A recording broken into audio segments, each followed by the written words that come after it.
ಸ್ನೇಹಿತರೆ ನಮಸ್ಕಾರ. Big boss ಮನೆಯಲ್ಲಿರುವಂತಹ ಸ್ಪರ್ಧಿಗಳ ಪೈಕಿ ರಕ್ಷಿತಾ ಅವರ ಒಂದು ಆಲೋಚನೆಗಳು ಅಥವಾ ಮಾತುಗಳು ಅಥವಾ ಆಕೆಯ ಥಿಂಕಿಂಗು ಅಥವಾ ಆಕೆ ಬದಲಾಗುವಂಥದ್ದು ಇವೆಲ್ಲವೂ ಕೂಡ ವಿಚಿತ್ರ ಅಂತೇಳಿ ಅನಿಸ್ಬಿಡುತ್ತೆ. ಇವತ್ತಿದ್ದಂಗೆ ನಾಳೆ ಇರಲ್ಲ, ನಾಳೆ ಇದ್ದಂಗೆ ನಾಡಿದ್ದಿರಲ್ಲ. ಈ ವಾರ ಯೋಚನೆ ಮಾಡಿರೋ ರೀತಿಯಲ್ಲಿ ಮುಂದಿನ ವಾರ ಆಕೆ ಯೋಚನೆ ಮಾಡ್ತಾಳೆ ಅಂತೇಳಿ ಅಂದ್ಕೊಂಡ್ರೆ ಅದು ನಮ್ಮ ಮೂರ್ಖತನ ಆಗ್ತದೆ. ಈ ವಾರ ಒಬ್ಬರು ಟಾರ್ಗೆಟ್ ಆದರೆ ಮುಂದಿನ ವಾರ ಮತ್ತೊಬ್ಬರು ಟಾರ್ಗೆಟ್ ಆಗ್ತಾರೆ. ಈ ವಾರ ಟಾರ್ಗೆಟ್ ಆದಂಥವ್ರು ಮುಂದಿನ ವಾರ ಸ್ನೇಹಿತರಾಗಿ ಬಿಡ್ತಾರೆ.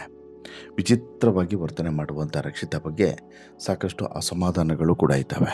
ಇನ್ನು ಕಿಚ್ಚ ಸುದೀಪ್ ಅವರ ಎದುರುಗಡೆ ಒಂದು ರೀತಿ, ಕಿಚ್ಚ ಸುದೀಪ್ ಅವರ ಹಿಂದೆ ಮತ್ತೊಂದು ರೀತಿ. ಅಂದರೆ ಕಿಚ್ಚನ್ ಎದುರೇ ಇದನ್ನು ಒಪ್ಕೊಂಡಿದ್ದಾರೆ ರಕ್ಷಿತಾ, ನಾನು ಸಮಯಕ್ಕೆ ತಕ್ಕಂತೆ ಬದಲಾಗ್ತೀನಿ ಅಂತೇಳಿ. ಅದಕ್ಕೆ ಕಿಚ್ಚ ಏನಂತೇಳಿ ತಿರುಗೇಟು ಕೊಟ್ಟಿದ್ದಾರೆ ಅಂದರೆ ಇಲ್ಲಿ ರಕ್ಷಿತಾ ಈ ರೀತಿ ಬದಲಾಗೋಕ್ಕೆ ಕಾರಣವೂ ಕೂಡ ಇದೆ. ಆ ಕಾರಣ ಏನು ಎಲ್ಲವನ್ನೂ ಕೂಡ ನೋಡ್ತಾ ಹೋಗೋಣ. ಅದಕ್ಕಿಂತ ಮುಂಚೆ ನೀವಿನ್ನೂ ಕೂಡ ನಮ್ಮ ಚಾನಲನ್ನು ಸಬ್ಸ್ಕ್ರೈಬ್ ಮಾಡಿಲ್ಲ ಅಂದರೆ ದಯವಿಟ್ಟು ಕೂಡಲೇ ಸಬ್ಸ್ಕ್ರೈಬ್ ಮಾಡಿ ಸ್ನೇಹಿತರೆ. ಬಿಗ್ ಬಾಸ್ ಮನೆಯಲ್ಲಿರುವಂಥ ಅಷ್ಟೋ ಜನ ಸ್ಪರ್ಧಿಗಳ ಪೈಕಿ ರಕ್ಷಿತಾ ಶೆಟ್ಟಿ ಒಂದು ರೀತಿಯಲ್ಲಿ ಡಿಫ್ರೆಂಟು. ಬಿಗ್ ಬಾಸ್ನಲ್ಲಿ ಇರುವಂತಹ ಸ್ಪರ್ಧಿಗಳು ಎಲ್ಲರೂ ಕೂಡ ಒಂದು ರೀತಿಯ ಆಲೋಚನೆಯನ್ನು ಮಾಡಿದ್ರೆ ಈಕೆ ಮತ್ತೊಂದು ರೀತಿಯಲ್ಲಿ ಆಲೋಚನೆ ಮಾಡ್ತಾಳೆ. ಬಿಗ್ ಬಾಸ್ ಕನ್ನಡ ಸೀಸನ್ ಕಾರ್ಯಕ್ರಮದ ಶುರುವಿನಲ್ಲಿ ರಕ್ಷಿತಾ ಶೆಟ್ಟಿ ಬಗ್ಗೆ ವೀಕ್ಷಕರಿಗೆ ಒಂದೊಳ್ಳೆ ಅಭಿಪ್ರಾಯ ಇತ್ತು. ಒಳ್ಳೆಯ ನಿರ್ಧಾರಗಳನ್ನು ತೆಗೆದುಕೊಳ್ತಾರೆ, ನಾಮಿನೇಷನ್ ವೇಳೆ ಸರಿಯಾದಂಥ ಕಾರಣಗಳನ್ನು ಕೊಡ್ತಾರೆ ಅಂತ ಹೇಳಿ ಪ್ರೇಕ್ಷಕರು ಮೆಚ್ಚುಗೆಯನ್ನು ವ್ಯಕ್ತಪಡಿಸಿದ್ರು. ಆದರೆ ಇತ್ತೀಚೆಗೆ ರಕ್ಷಿತಾ ಶೆಟ್ಟಿ ವಾರ ಕಳೆದಂತೆ ಅಭಿಪ್ರಾಯಗಳನ್ನು ಬದಲಾಯಿಸಿರೋದು ಮತ್ತು ಟೈಮ್ಗೆ ತಕ್ಕಂತೆ ಬದಲಾಗೋದು ಯಾಕೋ ವೀಕ್ಷಕರಿಗೆ ಸರಿಯಾಗಿ ಕಾಣಿಸ್ತಿಲ್ಲ ಅಂತೇಳಿ ಅನಿಸುತ್ತೆ. ಈ ಪ್ರಶ್ನೆ ವೀಕೆಂಡ್ನಲ್ಲಿ ಎದುರಾಗುತ್ತೆ. ಇದಕ್ಕೆ ರಕ್ಷಿತಾ ಶೆಟ್ಟಿ ಕೂಡ ಉತ್ತರವನ್ನು ಕೊಡ್ತಾರೆ. ಇನ್ನು ಮನೆ ಒಳಗಡೆ ಇರುವಂತಹ ಸ್ಪರ್ಧಿಗಳಿಗೂ ಕೂಡ ರಕ್ಷಿತಾ ಶೆಟ್ಟಿಯನ್ನು ಹೇಗೆ ನಂಬೋದು, ಯಾವ ರೀತಿ ತೆಗೆದುಕೊಳ್ಳೋದು, ಈಗ ಇದ್ದಂಥ ಸ್ಟ್ಯಾಂಡು ಇನ್ನೊಂದು ಸ್ವಲ್ಪ ಹೊತ್ತಿನಲ್ಲಿ ಇರೋದಿಲ್ಲ. ಹಾಗಾಗಿ ರಕ್ಷಿತಾ ಬಗ್ಗೆ ಯಾವುದೇ ರೀತಿಯಾದಂಥ ನಿಲುವನ್ನು ತೆಗೆದುಕೊಳ್ಳೋದು ಕೂಡ ಕಷ್ಟವಾಗಿದೆ. ಅದರಲ್ಲೂ ಕೂಡ ರಕ್ಷಿತಾ ಶೆಟ್ಟಿ ಈ ವಾರ ಇದ್ದಂತೆ ಮುಂದಿನ ವಾರ ಇರೋದಿಲ್ಲ. ಈ ವಾರ ಸಪೋರ್ಟ್ ಮಾಡಿದವರಿಗೆ ಮುಂದಿನ ವಾರ ಸಪೋರ್ಟ್ ಮಾಡೋದಿಲ್ಲ. ಈ ವಾರ ಯಾರು ವಿರೋಧಿಗಳು ಅಂತ ಹೇಳಿಬಿಟ್ಟು ಭಾವಿಸಿ ಅವರನ್ನು ಟಾರ್ಗೆಟ್ ಮಾಡಿರ್ತಾಳೋ ಮುಂದಿನ ವಾರ ಅವರ ಜೊತೆಗೇ ಕ್ಲೋಸ್ ಆಗಿ ಬಿಡ್ತಾರೆ. ಇದೇ ರೀತಿ ರಕ್ಷಿತಾ ಶೆಟ್ಟಿ ಸಾಕಷ್ಟು ಜನರ ಜೊತೆಗೆ ವರ್ತನೆಯನ್ನು ಮಾಡಿದ್ದಾರೆ. ಹೀಗಾಗಿ ರಕ್ಷಿತಾ ಶೆಟ್ಟಿಯ ಬಗ್ಗೆ ಸ್ಪಷ್ಟವಾದಂಥ ನಿಲುವನ್ನು ತೆಗೆದುಕೊಳ್ಳೋದು ಕಷ್ಟವಾಗ್ತಿದೆ. ಸ್ಟಿಲ್ಲು ರಕ್ಷಿತಾ ಬಗ್ಗೆ ವೀಕ್ಷಕರು ಕೇಳಿರುವಂತಹ ಪ್ರಶ್ನೆಗೆ ರಕ್ಷಿತಾ ಏನು ಉತ್ತರವನ್ನು ಕೊಡ್ತಾರೆ ಅಂತೇಳಿ ಕೇಳಿದ್ರೆ ಬಹುಶಃ ನಿಮಗೂ ಕೂಡ ಅಚ್ಚರಿ ಆಗ್ತದೆ. ಹಾಯ್ ರಕ್ಷಿತಾ, ಟೈಮ್ಗೆ ತಕ್ಕ ಹಾಗೆ ಬದಲಾಗೋದು, ತಮ್ಮ ಅಭಿಪ್ರಾಯವನ್ನು ಬದಲಾಯಿಸೋದು ಬಿಗ್ ಬಾಸ್ ಮನೆಯಲ್ಲಿ ಉಳಿದುಕೊಳ್ಳೋದಕ್ಕೆ ಎಷ್ಟು ಇಂಪಾರ್ಟೆಂಟ್ ಅಂತ ಹೇಳಿಬಿಟ್ಟು ಲೆಟರ್ ಮೂಲಕ ವೀಕ್ಷಕರು ರಕ್ಷಿತಾಗೆ ಪ್ರಶ್ನೆಯನ್ನು ಮಾಡ್ತಾರೆ. ಆಗ ಈಕೆ ಕೊಡುವಂತಹ ಉತ್ತರ ಸಿಕ್ಕಾಪಟ್ಟೆ ಇಂಟ್ರೆಸ್ಟಿಂಗ್ ಆಗಿರುತ್ತೆ. ಒಂದೊಂದು ವಾರದಲ್ಲಿ ನಮ್ಮ ಒಪಿನಿಯನ್ ಚೇಂಜ್ ಆಗ್ತಾ ಇರ್ತದೆ. ಇವತ್ತು ನನಗೆ ಒಂದು ಅಭಿಪ್ರಾಯ ಇದ್ದರೆ ಇನ್ನೊಂದು ವಾರ ಅದು ಬದಲಾಗ್ತದೆ. ಇಲ್ಲಿರುವಂತಹ ಸ್ಪರ್ಧಿಗಳು ಕೂಡ ಹೌದು, ಒಂದು ವಾರ ಬೇರೆ ಥರ ಇರ್ತಾರೆ, ಇನ್ನೊಂದು ವಾರ ಬೇರೆದೇ ರೀತಿಯಲ್ಲಿ ಇರ್ತಾರೆ. ಹಾಗಾಗಿ ನನ್ನ ಅಭಿಪ್ರಾಯ ಕೂಡ ಬೇರೆ ಬೇರೆ ಇರ್ತದೆ. ನನ್ನ ಪ್ರಕಾರ ಅಭಿಪ್ರಾಯಗಳನ್ನು ಚೇಂಜ್ ಮಾಡೋದು ಇಂಪಾರ್ಟೆಂಟ್ ಹೌದು. ಹೀಗಾಗಿ ಇಲ್ಲಿ ನಾನು ಅಭಿಪ್ರಾಯಗಳನ್ನು ಬದಲಾಯಿಸ್ತೀನಿ ಅಂತೇಳ್ಬಿಟ್ಟು ರಕ್ಷಿತಾ ಶೆಟ್ಟಿ ಹೇಳಿಕೊಡ್ತಾರೆ. ಇದಕ್ಕೆ ಕಿಚ್ಚ ಸುದೀಪ್ ಅವರು ಸುಮ್ಮನೆ ಕೊಡೋದಿಲ್ಲ, ಇಮಿಡಿಯೇಟ್ಲಿ ಇಂಟರಪ್ಟ್ ಆಗ್ತಾರೆ. ಕಿಚ್ಚ ಸುದೀಪ್ ಅವರು ಇದಕ್ಕೆ ಪ್ರತಿಯಾಗಿ ಒಂದು ಪ್ರಶ್ನೆಯನ್ನು ಕೇಳ್ತಾರೆ. ಪ್ರತಿ ವಾರ ನಿಮ್ಮ ಒಪಿನಿಯನ್ ಚೇಂಜ್ ಆಗೋದು ಇಲ್ಲಿ ಇರೋರ ಮೇಲೆ ಡಿಪೆಂಡ್ ಆಗುತ್ತೆ ಅಂತ ಹೇಳ್ಬಿಟ್ಟು ಹೇಳ್ತಿದ್ದೀರಾ ನೀವು ಅಂತಲೂ ಕೂಡ ಕೇಳ್ತಾರೆ. ಆಗ ಧ್ರುವಂತವರು ಇಂಟರಪ್ಟ್ ಮಾಡಿ, ಸರ್ ಒಪಿನಿಯನ್ ಅಷ್ಟೇ ಅಲ್ಲ, ಟೈಮ್ಗೆ ತಕ್ಕ ಹಾಗೆ ಅವರು ಕೂಡ ಬದಲಾಗ್ತಾರೆ ಅಂತಲೂ ಕೂಡ ಹೇಳ್ತಾರೆ.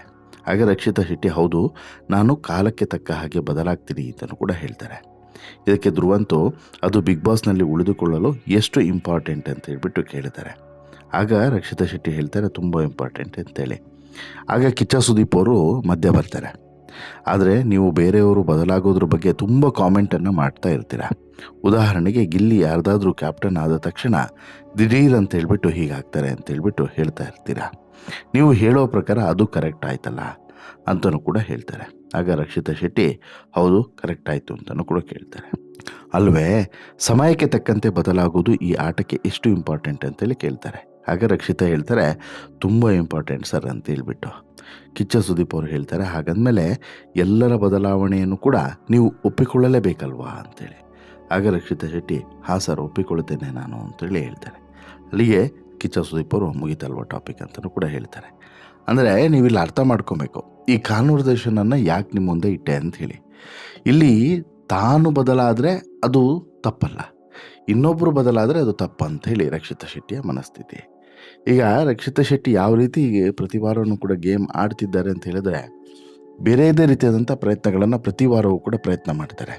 ಅಂದರೆ ಈ ವಾರ ಯಾರ ಜೊತೆಗೆ ಕ್ಲೋಸ್ ಇರ್ತಾರೆ ಅವ್ರ ಜೊತೆ ಮುಂದಿನ ವಾರ ಕ್ಲೋಸ್ ಆಗೋದೇ ಇಲ್ಲ, ಬೇರೆದೇ ಲೆಕ್ಕಾಚಾರ ಮುಂದಿನ ವಾರಕ್ಕೆ, ಅದ್ರ ನೆಕ್ಸ್ಟ್ ವೀಕಿಗೆ ಇನ್ನೊಂದು ಲೆಕ್ಕಾಚಾರ. ಈ ರೀತಿ ಸರ್ವೈವಲ್ ಆಗೋದಕ್ಕೆ ರಕ್ಷಿತಾ ಏನು ಬೇಕೋ ಎಲ್ಲವನ್ನೂ ಕೂಡ ಮಾಡ್ತಾ ಇದ್ದಾರೆ. ಅಂದರೆ ಆರಂಭದಲ್ಲಿ ಧ್ರುವನ್ ಜೊತೆಗೆ ಕ್ಲೋಸ್ ಆಗ್ತಾರೆ, ಅದಾದ ಬಳಿಕ ಗಿಲ್ಲಿ ಜೊತೆ ಕ್ಲೋಸ್ ಆಗ್ತಾರೆ, ಅದಾದ ಬಳಿಕ ಕಾವ್ಯ ಜೊತೆಗೆ ಕ್ಲೋಸ್ ಆಗ್ತಾರೆ, ಅದಾದ ಬಳಿಕ ಚಂದ್ರಪ್ರಭಾ ಜೊತೆಗೆ ಕ್ಲೋಸ್ ಆಗ್ತಾರೆ, ಅದಾದ ಬಳಿಕ ಮಾಳು ಜೊತೆಗೆ ಕ್ಲೋಸ್ ಆಗಿದ್ದಾರೆ. ಈಗ ಅದರ ನಡುವೆ ಅಶ್ವಿನಿ ಜೊತೆಗೂ ಕೂಡ ಕ್ಲೋಸ್ ಆಗಿದ್ದರು. ಹೀಗೆ ಯಾರ ಜೊತೆಗೂ ಕೂಡ ಈಕೆ ಕ್ಲೋಸ್ ಅಂತೇಳಿ ಇಲ್ಲ, ನೀವೇ ಹೇಳಿ.